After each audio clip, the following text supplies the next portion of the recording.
Okay, now, moving on. So, how many of you have heard of complex numbers before? Never heard of complex numbers. Okay. Not until I read the thing earlier. Okay, so basically, before I talk a little about this, a complex number, okay, well, what does this equal to? Square root of 4 is 2, yeah? Okay. What about this? What does this equal to? What happens when you take a square root of a negative number? Okay, if you try that on your calculator, and your calculator can't do complex numbers, you end up getting an error, yeah? Because you can't take the square root of a complex number. Well, this can actually be written as j times by square root of 4, which we can do, okay? And j has a value, it's the square root of -1, okay? And this is basically a complex number, okay? When you've got this j term in there, okay? And it's a way of dealing with the square rooting of negative numbers, okay? Which you do come across. In fact, with damped systems, you do come across complex numbers, okay? Or you can one way of dealing with differential equations. It's a very useful tool in mathematics, okay? And we engineers use j, okay? In maths, you might see I as the complex number. And if you do something in MATLAB and you just say you take the square root and the number that you take the square root is negative, it'll output a complex number with I, something plus I times by something. Okay. And so complex numbers generally are written as a real bit plus JB. Okay, this is the real part of the complex number, and this is the imaginary. Okay, complex numbers are imaginary numbers. Okay, but the coefficient B is a real number. Okay, but the J bit is the bit that makes it complex. So, like I said, complex numbers, imaginary numbers, the same thing, okay? And it's all about this term here, the J term. Okay? And most complex numbers, like I said, will have a real part and an imaginary part. Okay, and if you've got two coefficients, A and B here, then you can actually plot them on what this is called a Argand diagram, okay? Where you've got a real axis, okay, and an imaginary. Okay, so that number, which is represented by A plus JB, can actually be plotted on this Argand diagram, because there's a real bit to it and an imaginary bit to it. Okay, and you can say, okay, well, this is the imaginary axis. I've got plus j and minus j down here, and z is going to be sitting here. So z equals this part, the real part, times by the imaginary part. Plus the imaginary part times by j, or minus the imaginary part times by j. And actually, complex numbers generally have two values because of the way the square rooting of minus numbers and stuff goes. Okay, but yeah. Like I said, this is a very, very brief introduction. What I'll do is I'll stick, there's helping engineers learn maths, they've got some help notes on complex numbers, it tells you, because there's all sorts of interesting properties about complex numbers. In this part of this lecture, I'm going to sort of, it's not a significant bit, okay? It's more when it comes to talking about force damped systems that it becomes a bit more complicated. Like I said, for the time being, we're just going to skim over it. But like I said, it's a way of dealing with this problem. And you end up with complex numbers, which, like I said, are imaginary numbers. And there are some interesting things that can happen when you start playing with these numbers in this section. Okay, obviously, if I've got an angle here of theta, okay, so the real part, this is going to be cosine of theta. Okay, we all know that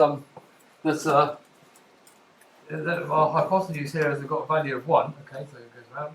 Okay, we all know that cosine of an angle is adjacent over hypotenuse, okay? So this bit is going to be cosine of theta. This bit, okay, likewise, that's the same as this bit, okay? Again, we've got the hypotenuse of 1. Sine of this angle is going to be the opposite over hypotenuse. Okay, so we know that this value, that's going to be equal to sine of theta.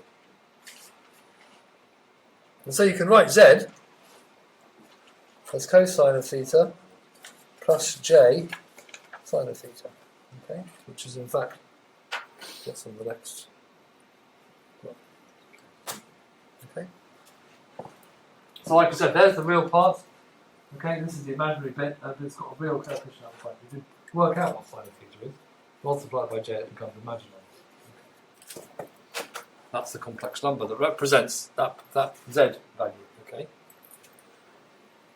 This is where things get a bit interesting. Okay. Have you heard of Taylor series? Yeah. Back in school, Taylor series. Okay. Well, Taylor series is basically a way of representing certain functions. Okay, as a bunch of coefficients that you add together. Okay, and through definitions and lots of mathematics, you can actually represent sine of theta by theta minus theta cubed upon 3 factorial plus theta 5 upon 5 factorial, then that's going to be minus theta 7 about 7 on 7 factorial, and so on and so forth. And the more values you add, the closer and closer you get to this function. Okay, if you do that, okay. Likewise, cosine, you end up with 1 minus theta squared upon 2 factorial plus theta power 4 upon 4 factorial minus theta power 6 upon 6 factorial, and so on and so forth. And again, the more I know you add, the closer and closer you get to this function. Okay. Now, with a bit of cunning algebra and mathematics, okay, knowing that j squared, if j is square root of minus 1, you square it, you're going to get minus 1. Okay, you add another, multiply by another j, you get minus 1 times by j, so that's going to be minus j, and then you add another j on top of that, well, 2 minus j's will become minus times minus 1, which becomes plus 1. Okay, so you end up with this thing that varies. Okay, you've got something that starts with j, okay, then you get minus 1, minus j, plus 1, and so on and so forth. And by doing a bit of like I said, fiddling around, we have our cosine thing, which is the real part. So that can be represented by this bunch of numbers. And like I said, j squared just becomes minus 1, so that minus sign. J to the power 4 is plus 1, so that just remains plus 1. And so forth. So you can stick in the j's in there, okay? Likewise, with the sign, there's a bit of sign there, okay? Multiply it by j, because there was a j out the front. You end up with j theta, okay? And then j to the power 3 is minus j, so that deals with that minus sign, okay? J to the power 5 will be equal to j, so there's the plus, and so on and so forth. So you can actually see that here we've got the ones with the even numbers, and here's the one with the odd numbers. And if you go through the motions, it just so happens that when you add the odd and even numbers, you end up with getting the exponential function, okay? So like I said, it's one of those things where by a bit of cunning manipulation and interpretation, you end up with this thing. And like I said, if you actually go through the motions, you end up with e to the power of j theta. Okay. Which is, like I said, a bit. You don't need to worry too much about, if you're not following along, that's okay. And this is known as this relationship here. Okay, is known as Euler's equation or Euler's formula, okay? And for the maths nerds among you, okay, watch what happens. If I set theta to be pi, okay, cosine of pi plus j sine of pi, okay, okay. What's cosine of pi? Any answers? Sorry? 0? No. No. Minus 1, okay. Sine of pi, that's 0, okay. So you end up with minus 1, okay, equals e to the j theta, okay, or you could say 0 is e to the j pi, plus 1, okay. That equation is the building blocks of mathematics. It's got 0 in, which we all need in mathematics. It's got 1 in, which we all need in mathematics. It's got e in, which is a special number in mathematics. It's got pi in, which is a special number in mathematics. And it's got j in. Isn't that a beautiful equation? You need to be a maths nerd to appreciate it, but it's quite amazing. It's an equation that contains everything. Anyway, but like I said, that's called Euler's formula. Now, the interesting thing, okay, is that what happens, okay, we can obviously stick in, instead of having pi, we can stick in omega t. There's that equation, okay.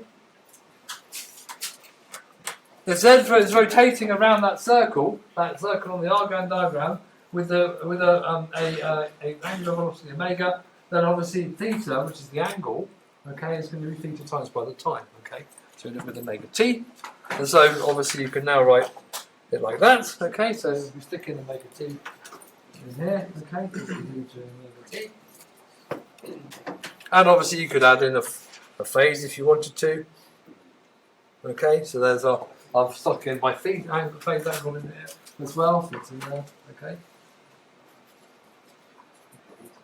And often, like I said, when we're dealing with these problems, okay, it's quite a lot easier to deal with e to the j something, okay, than it is to deal with cosines and sines and stuff. Because taking a derivative of this is really easy, isn't it?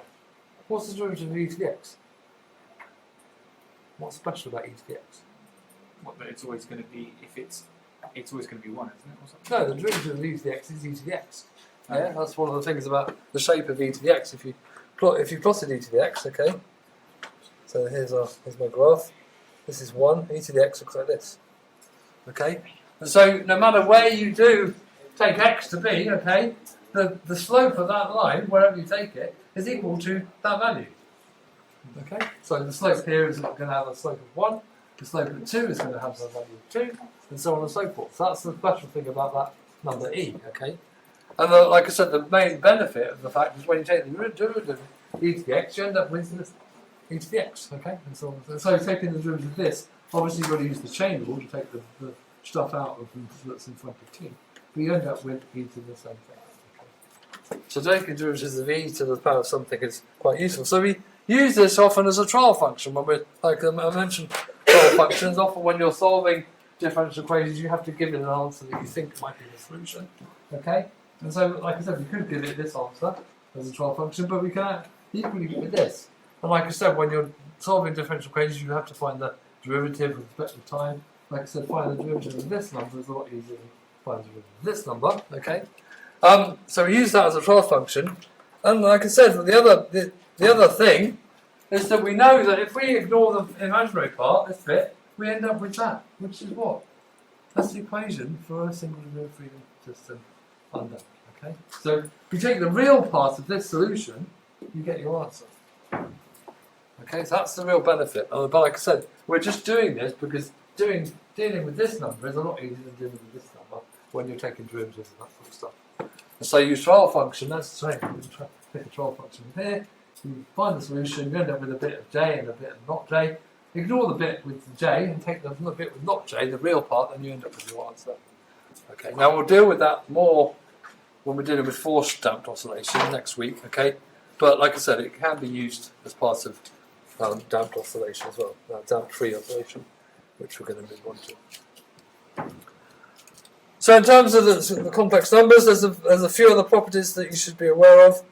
They're in the notes, okay, about how to get move between, that if you go back to that diagram, okay, there's a circle.